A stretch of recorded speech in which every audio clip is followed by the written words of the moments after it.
Baik, Assalamualaikum warahmatullahi wabarakatuh. Perkenalkan kami dari kelompok 1, mata kuliah Manajemen Proyek Teknologi Informasi dengan anggota Muhammad Adil Hakim, Inci Zaki Alvita Kolbi, Willy Aidil Basrian, Konita Adila Taufani, dan Jian Sasri Sajidah. Kami di sini akan mempresentasikan hasil proyek kami terkait transformasi digital layanan konsultasi untuk meningkatkan aksesibilitas dan efisiensi di Indonet dengan nama perusahaan yakni Nutriflect.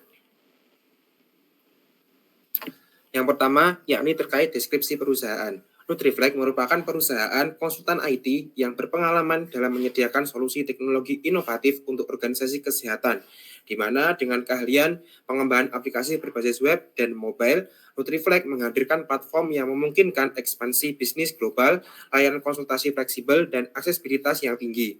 Fokus utama perusahaan ini ialah pada pelayanan yang responsif, aman, dan mudah digunakan baik secara langsung maupun untuk jarak jauh. Untuk struktur organisasi sendiri terkait perusahaan Nutriflect, di atas sendiri terdapat project manager yang berperan sebagai pemegang utama dari project yang dikerjakan. Kemudian di bawahnya terdapat 4 kepala divisi, di mana yang pertama ada Head of Marketing yang memiliki staff yang berperan dan bertugas dalam job desk, brand manager, dan juga content marketing manager. Kemudian ada Head of Engineer yang memiliki staff yang berperan pada job desk software development manager dan juga DevOps manager. Kemudian ada Head of Product dengan staff pada bagian UI UX design dan juga product analyst, dan Head of Strategy yang berperan pada job desk market research dan juga corporate planning lead. Kemudian latar belakang masalah yang kami usung pada perusahaan Nutriflect ini ialah perusahaan Indonet yang menghadapi tantangan terhadap hambatan pertumbuhan bisnisnya seperti lokasi yang terbatas, waktu operasional yang singkat, dan ketergantungan pada konsultasi tatap muka yang membatasi akses pasien dan potensi pendapatan. Proses administrasi manual menurunkan efisiensi, sementara persaingan dengan kompetitor berbasis teknologi semakin ketat. Sehingga untuk mengatasi hal ini, Indonet memerlukan strategi seperti pengembangan konsultasi online, kemitraan klinik, sistem pencatatan digital, dan inovasi layanan digital untuk meningkatkan aksesibilitas, efisiensi, dan loyalitas pelanggan.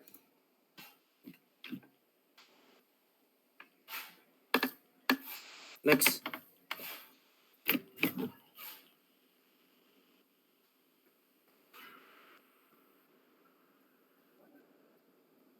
Oke, saya lanjutkan untuk situasi saat ini. Indonet saat ini masih menjalankan operasionalnya dengan pendekatan konvensional tanpa memanfaatkan teknologi digital untuk uh, mendukung layanan maupun administrasi, termasuk pencatatan data, penjadwalan, dan komunikasi yang dilakukan secara manual.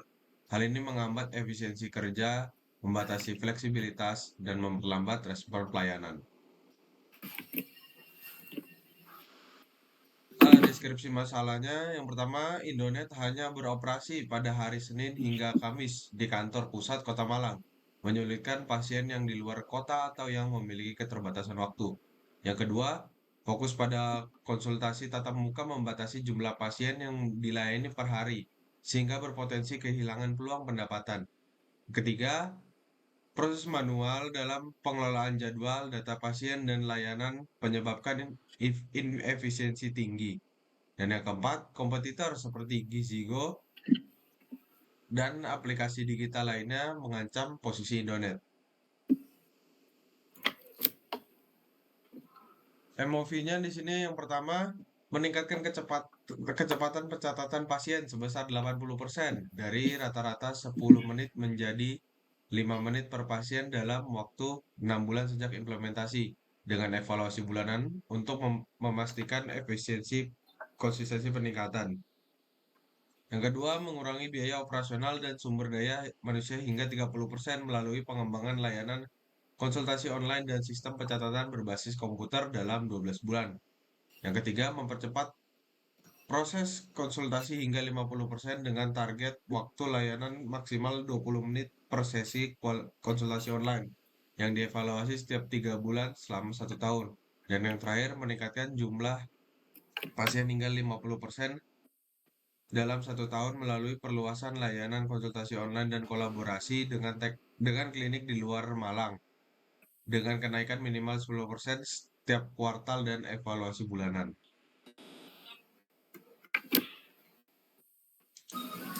Selanjutnya untuk alternatif pemecahan masalah. Di sini kami menginisiasi 2 solusi. Solusi pertama yaitu pengembangan web apps untuk Indonet memungkinkan pasien mengakses layanan konsultasi gizi secara online dengan mudah dari berbagai lokasi. Platform ini memfasilitasi pendaftaran, pengingat jadwal, dan pembayaran digital yang dapat mengoptimalkan operasional dan memperluas jangkauan pasien tanpa membuka cabang fisik baru. Solusi kedua yaitu pengembangan mobile apps yang memungkinkan pasien Indonet mengakses layanan secara lebih personal dan fleksibel melalui smartphone. Aplikasi ini menawarkan fitur-fitur interaksi seperti pelacakan asupan makanan, notifikasi kesehatan, dan komunikasi langsung dengan ahli gizi yang meningkatkan keterlibatan pasien dan loyalitas jangka panjang. Next. Kemudian untuk rekomendasi dari solusi tersebut, dari 2 solusi tersebut, solusi yang kami tawarkan adalah pengembangan aplikasi mobile atau mobile apps untuk layanan kesehatan. Aplikasi ini memungkinkan pasien untuk mengakses konsultasi, jadwal, dan riwayat medis mereka secara mudah dan aman melalui perangkat mobile. Keunggulan aplikasi mobile kami dibandingkan solusi lainnya adalah kemudahan akses kapan saja dan di mana saja, meningkatkan kenyamanan pasien, serta fitur-fitur interaktif yang memungkinkan komunikasi langsung dengan tenaga ahli. Untuk penjelasan MOV tadi, yang pertama ada Better, meningkatkan efisiensi operasional dan administrasi dengan menerapkan sistem pencatatan pasien berbasis komputer di seluruh cabang dan pusat konsultasi untuk mengurangi ketergantungan pada pencatatan manual dengan target meningkatkan kecepatan pencatatan sebesar 80% dari rata-rata 10 menit menjadi 5 menit per pasien. Yang kedua, Cheaper, melalui pengembangan layanan konsultasi online melalui website dan aplikasi mobile akan memungkinkan pasien mengakses layanan kapan saja, tanpa batasan waktu dan lokasi, memberikan kebebasan Indonet untuk mengurangi biaya-biaya operasional yang dibutuhkan untuk melayani pasien konvensional seperti sebelumnya. Yang ketiga, Faster, melalui pengembangan layanan konsultasi online melalui website dan aplikasi mobile akan memungkinkan pasien mengakses layanan kapan saja tanpa batasan waktu dan lokasi, memberikan fleksibilitas yang lebih besar dibandingkan konsultasi tatap muka. Yang terakhir, Dumor, dengan memperluas jangkauan layanan melalui kemitraan dengan klinik di luar Malang serta mengembangkan layanan konsultasi online. Indonet dapat menjangkau lebih banyak pasien, baik secara geografis maupun secara fleksibilitas waktu.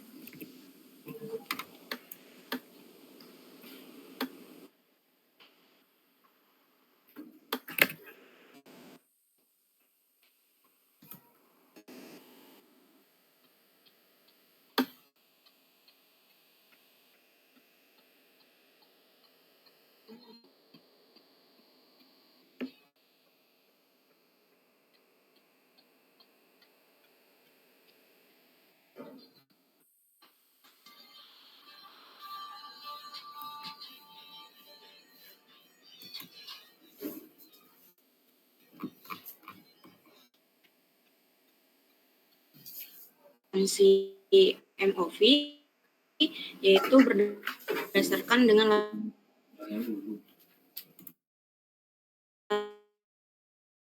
latar belakang dan MOV yang sudah dijelaskan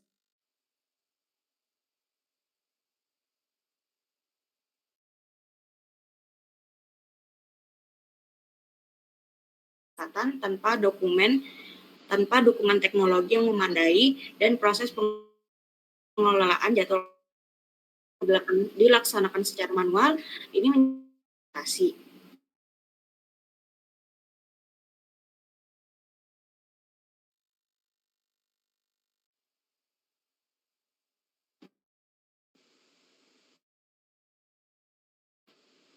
maka dari itu kami melakukan pengembangan layanan konsultasi online dan sistem.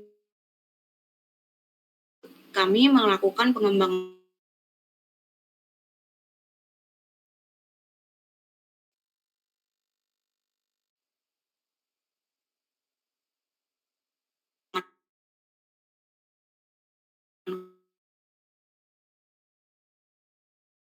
konsultasi online melalui website dan aplikasi mobile untuk memungkinkan pasien mengakses layanan kapan saja tanpa batasan waktu dan lokasi. Berikan adalah dengan mengembangkan website dan mobile apps.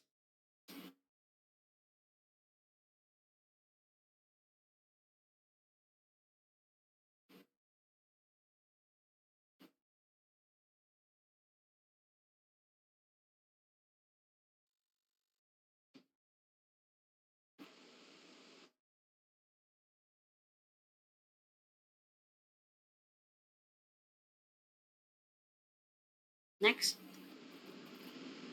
Ini yang pertama ada resiko, itu terkait dengan keamanan data, downtime, mengurangi biaya operasional, dan mempercepat arus kas dengan pembayaran digital. Teknis dapat dilakukan menggunakan teknologi web responsif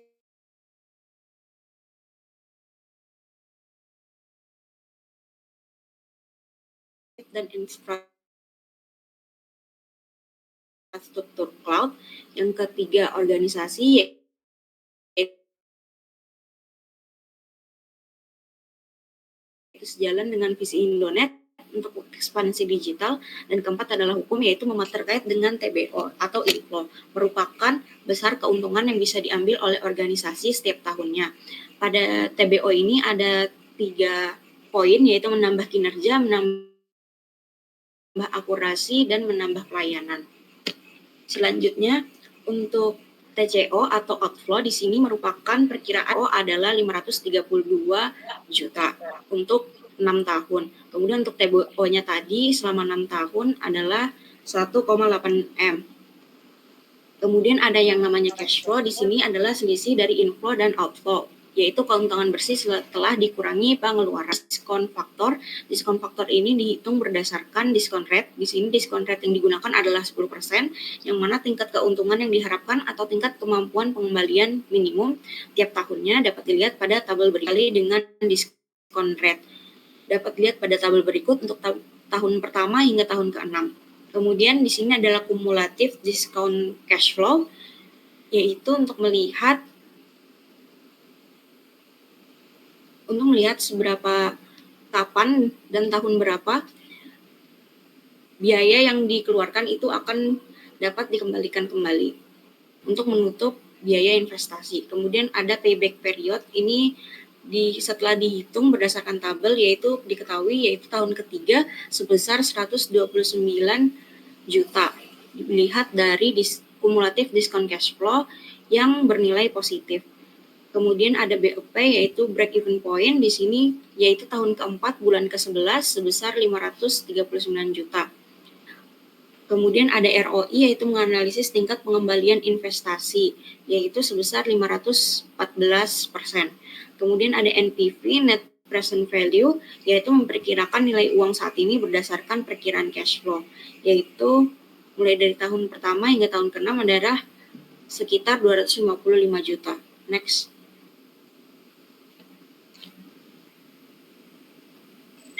Untuk analisis solusi kedua, dengan pengembangan mobile apps yang membuat konsultasi gizi online lebih personal dan lebih fleksibel melalui pelengkap mobile, dan fitur seperti tracking asupan makanan, notifikasi kesehatan, dan chat langsung dengan ahli gizi, sudah seperti disebutkan tadi, itu juga sudah memiliki studi kelayakan berupa kelayakan ekonomi, yaitu untuk meningkatkan loyalitas pasien dan potensi peningkatan pendapatan. Kemudian kelayakan teknis dikembangkan dengan menggunakan framework mobile dan teknologi platform. Kemudian kelayakan organisasi untuk mendukung visi misi Indonet, dan kelayakan hukum yaitu untuk mematuhi peraturan aplikasi kesehatan digital dan keamanan data di Indonesia. Kemudian di sisi lain juga sudah dilakukan studi risiko dengan mempertimbangkan keamanan data adalah teknis dan resistensi pengguna dan lonjakan pengguna. Didapati bahwa solusi kedua ini memiliki total cost ownership dari tahun 1 hingga tahun ke-5, didapati bahwa BIP tahun keempat bulan ke-7 yaitu sebesar 630 juta. Kemudian payback period akan terjadi pada tahun ketiga, dan return on investment akan terjadi akan berada pada angka 591%. Kemudian next, sehingga kami menyarankan bahwa Indonesia untuk mengembangkan aplikasi mobile, aplikasi mobile berdasarkan hasil perhitungan cash flow yang didapati naik return of investment senilai 991% dengan payback period yang akan dicapai pada tahun ketiga dan diperkuat oleh hasil web score yang mencapai 87,5, sedangkan web apps dengan skor 71,75, dan penilaian ini didasarkan beberapa kriteria strategis seperti dukungan terhadap sasaran bisnis, tingkat teknologi, serta risiko dan biaya implementasi, sehingga mobile apps lebih direkomendasikan.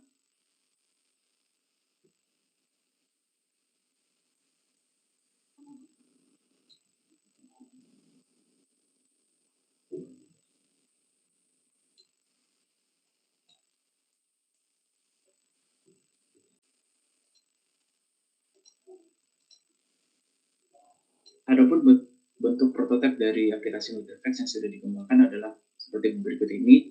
Ini merupakan homepage dari aplikasi NutriFlex. Yang pertama, terdapat fitur untuk memilih dokter atau berjanjian dengan dokter. Nah, di sini user akan dapat memilih dokter mana yang diinginkan. Kemudian user akan bisa menjalankan book appointment dan memilih waktu appointment, dan akan terjadi notifikasi bahwa appointment sudah dikonfirmasi.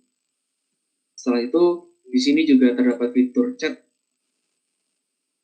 terhadap dokter yang sudah ditentukan tadi. Kemudian di sini juga terdapat fitur untuk mengukur tinggi dari pasien berdasarkan dari tinggi lutut atau tinggi badan, lebar badan. Nah, kemudian juga terdapat perhitungan nutrition risk in critically ill atau Nutri-Score, sehingga nanti user atau pasien atau user dari rumah sakit juga bisa mengajukan input data untuk menganalisis berapa Nutri-Score result yang akan dihitung.